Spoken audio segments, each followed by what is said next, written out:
Olá, pessoal!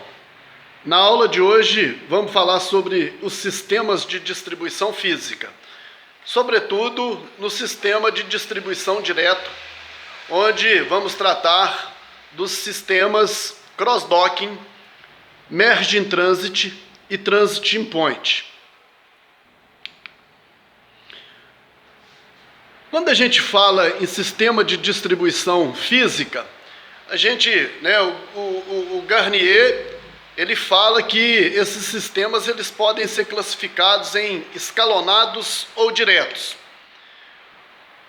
Os escalonados, uma das características deles é que eles apresentam uma grande quantidade de atividade que não agrega valor nos processos tanto de produção como de distribuição. O que quer dizer isso, gente?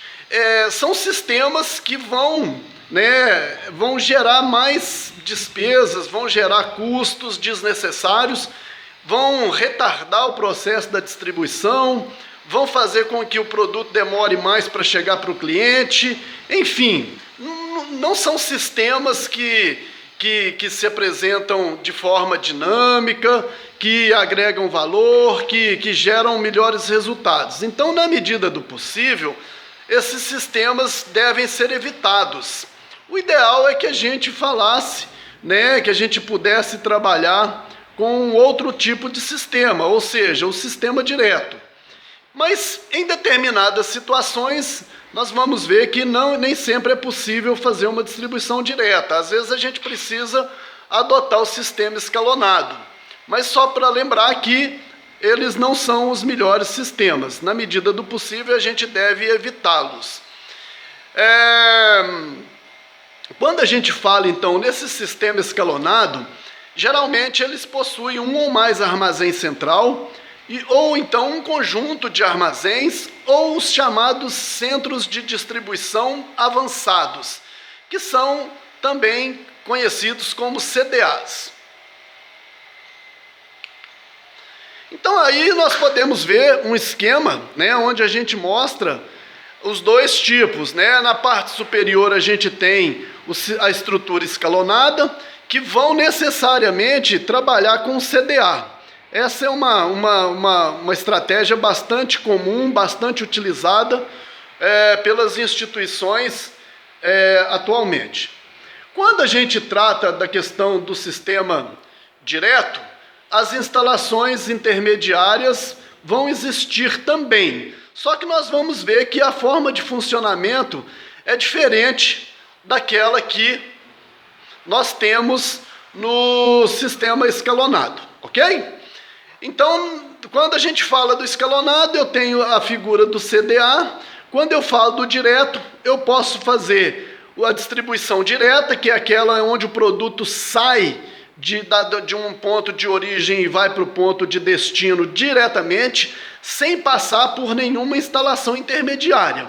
Ou então fazer os três sistemas que a gente vai ver hoje, que é o Transit Point, o Cross-Dock e o Merge in Transit, que prevê uma instalação intermediária, ok?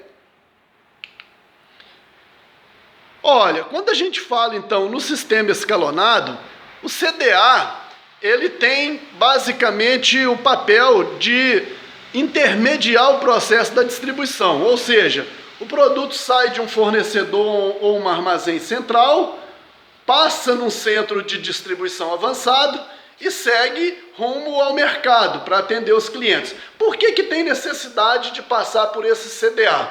Porque na maioria das vezes o produto, a estratégia do CDA é basicamente posicionar uma instalação intermediária mais próxima do mercado. Então a gente deixa uma grande distância ser percorrida com carga consolidada, que sai do fornecedor ou de um armazém central, até que ela chegue no centro de distribuição para ser formado o pedido. Ou seja, percorre-se a maior distância com carga consolidada e uma pequena distância com carga fracionada. Se a gente for pegar, por exemplo, um caso de uma distribuição de cerveja, sairíamos com uma carreta carregada de cervejas da fábrica. Essa carreta de cerveja chega num CDA, por exemplo, numa região metropolitana de Belo Horizonte, e lá a gente faz o fracionamento para que esse produto vá para os seus respectivos clientes.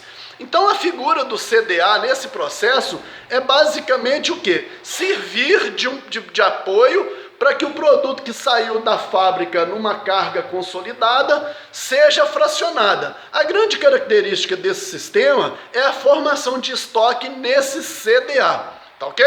Então nesse ponto aqui, ó, nós temos uma formação de estoque que vai atender os clientes 1, 2, 3 e assim por diante, tá ok? Daqui a pouco eu volto para falar dos sistemas direto.